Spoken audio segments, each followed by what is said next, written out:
Have you ever wondered what real evil looks like? Not the one you see in movies, not ghosts or demons, but a real human being who walks in daylight, dresses well, smiles at people, but inside he is full of wickedness. Let me tell you about one man like that. A man who made people cry, who turned rich homes into houses of mourning. His name was Chukwudumeme Onwuamadike, but everybody called him Evans, the Billionaire Kidnapper. Before we begin this shocking story, make sure you subscribe, like, and turn on your notification bell. Here, we share stories that others are afraid to talk about, stories that will make you think twice about who you trust. Now let's go back to the streets of Lagos in 2017, when fear walked the streets and the name Evans made even rich men tremble. For years, people in Lagos, Anambra, Edo, and across the southeast whispered about a man who kidnapped people for ransom. Nobody really saw his face, but everyone feared him. They said he only went after rich people, businessmen, CEOs, importers, even ordinary people who looked like they had money. He was smart, quiet, and dangerous. He planned his moves like a soldier and escaped every time the police tried to catch him. His name spread like wildfire. Evans, the king of kidnappers. Evans was born in Neri, Anambra State, a place known for hardworking business people. But instead of building his life with sweat and honesty, he built it with blood and tears. He didn't sell goods or trade cars, he sold pain. He started a kidnap for ransom business that shook Nigeria. He and his boys would block people's cars, grab them, and disappear without a trace. Then he would call their families with a calm voice and say, "If you ever want to see your husband again, bring $2 million. He wasn't bluffing. Evans would torture his victims. Some were locked in dark rooms, chained like animals. Some were beaten until they begged for death. Others had parts of their bodies cut off just to make their families fear and pay faster. Families cried, begged, borrowed money, and even sold their houses to save their loved ones. Some didn't survive. There were stories of men who woke up one morning, said goodbye to their families, and never came back, only for their wives to receive a call hours later. "We have your husband. Bring $1 million. If they delayed, they would find a man's fingers or ears wrapped in blood-stained cloth, delivered to their door." Imagine that kind of pain. Imagine seeing your loved one's body parts sent to you like a message of death. Evans collected crazy amounts of money, $1 million, $2 million, even $3 million from one victim. In 2013, one family paid him $1.2 million. In 2014, another gave him $2 million. In 2016, he kidnapped Chief James Uduji, held him for more than 6 weeks, and collected $1 million before setting him free. For Evans, this was business, a dirty blood business. He became rich off other people's pain. He had gangs across Lagos, Festac Town, Onwuamadike, Victoria Island, and even outside Lagos, in Port Harcourt and Onitsha. He rented houses, turned them into prisons, and filled them with captives. People would pass by those houses without knowing that someone inside was chained to the wall, starving, crying, waiting to die or be freed. Evans was not just a kidnapper.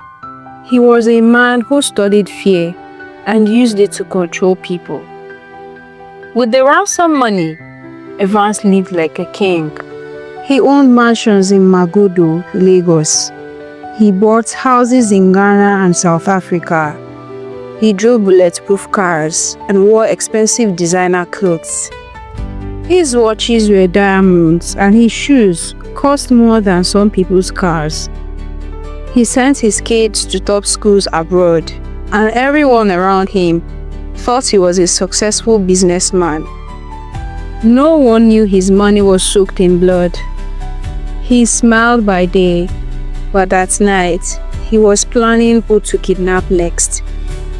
For years, Evans fooled everyone. The police chased him, but they never caught him. He always escaped. He had informants, people who told him when it was safe to move, where the police were going, and even which rich man to target next. Some people said he even had powerful friends in high places protecting him. But every evil has its end. In June 2017, after years of chasing, the Nigerian police finally closed in on him. The operation was led by the Intelligence Response Team (IRT), headed by Abakari, under Inspector General Ibrahim Idris. They tracked Evans' phone, traced his gang, and one early morning, they stormed his Magodo mansion. Evans tried to run, but it was over. The untouchable was finally caught.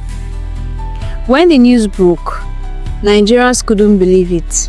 The mighty Evans, who kidnapped rich people and demanded millions like it was nothing, was now handcuffed, sitting on the ground. His arrest was like a movie.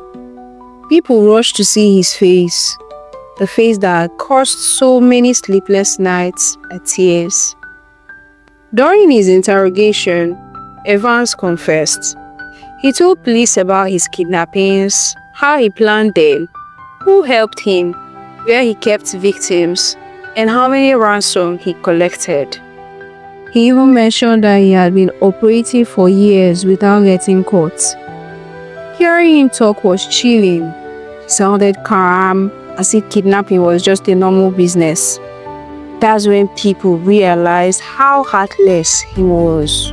Still, one big question remained. How did he manage to do all of this for so long without being stopped?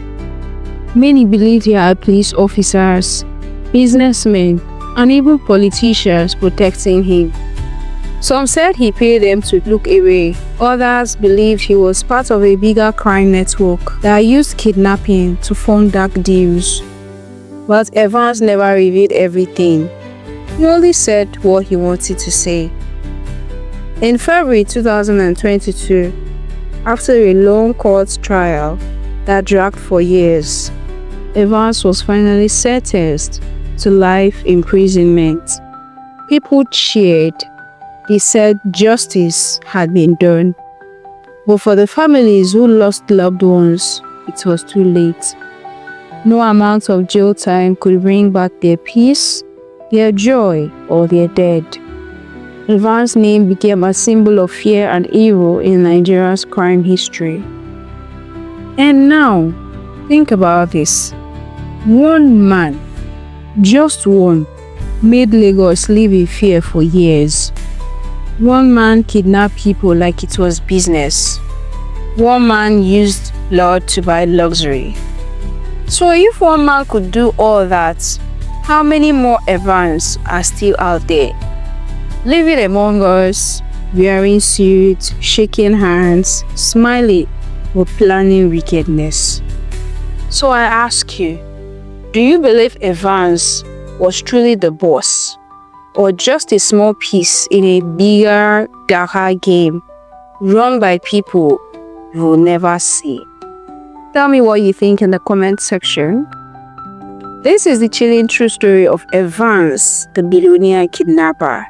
If this story shocked you, make sure you subscribe, like and share this video so that others can learn how greed and evil destroy lives. And remember, real monsters don't always live in the dark. Sometimes, They live in mansions, they wear fine clothes, they laugh and smile.